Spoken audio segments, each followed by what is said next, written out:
Bonjour, aujourd'hui je vais vous raconter comment je me suis fait avoir par des gourmands.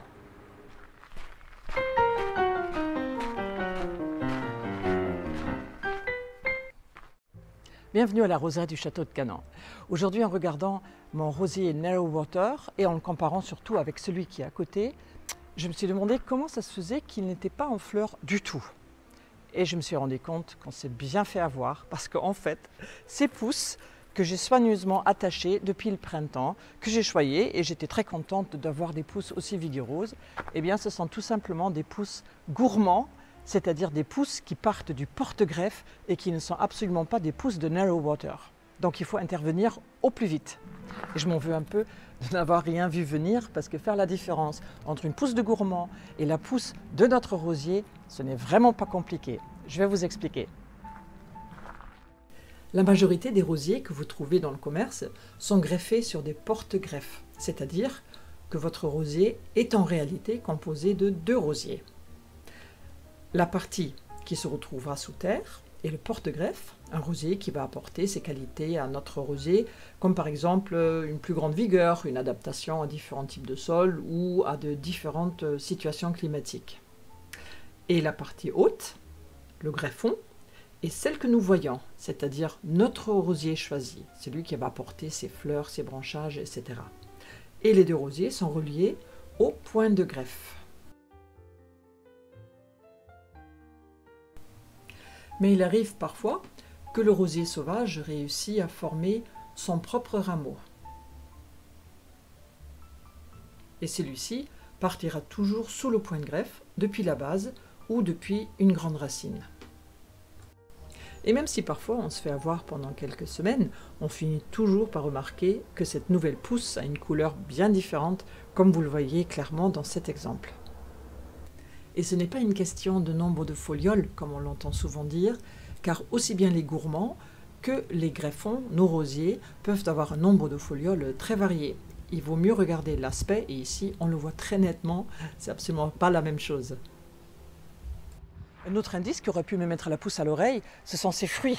Regardez, Narrow Water ne fait pas de fruits, et là j'ai trois très beaux cynorrhodons. C'est dommage, hein. Et ça, ce sont les fruits du rosier Laxa sur lequel Narrow Water a été greffé.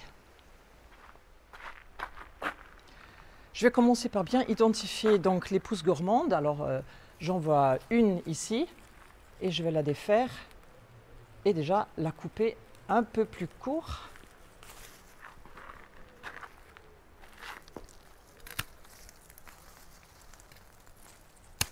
Ah, vous voyez, c'est vraiment dommage, ce sont des pousses magnifiques. Alors c'est vraiment dommage, je l'avais bien attaché, bien guidé. Regardez, comme il faut faire, bien en spirale autour du support. Il était vraiment prometteur. Bon, il faut qu'il parte. Regardez un peu, c'est énorme, hein? Et ça, c'est la pousse de cette année, à moins qu'il m'ait déjà échappé l'année dernière. Regardez tout ce que j'ai dû enlever. Donc on comprend bien que si je laisse faire, le gourmand, il volerait toute l'énergie à notre rosier, il prendra le dessus et notre rosier finirait par disparaître.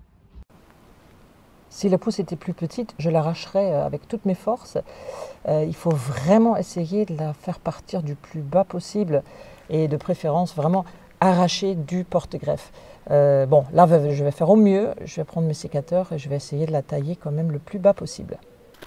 J'ai pris mes grands cisailles, allons-y.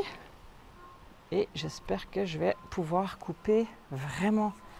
C'est pas évident, hein, vraiment très bas. Ah, en plus c'est dur.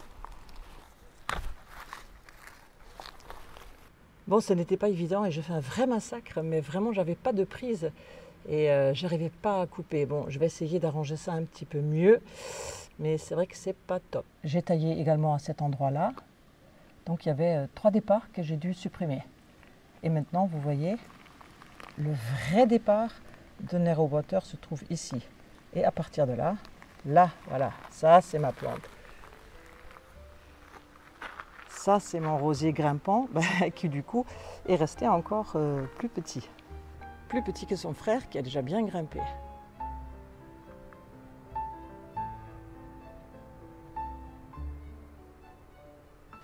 Nero Water va s'en remettre, je n'ai aucun doute là-dessus. Mais moi j'ai appris une chose, c'est d'aller voir très régulièrement mes rosiers et de vérifier qu'il n'y a pas de gourmands qui se développent. Ça peut aller très très vite. Donc j'y vais, je vais aller regarder mes rosiers et je vous laisse avec quelques impressions des jardins du château de Canons.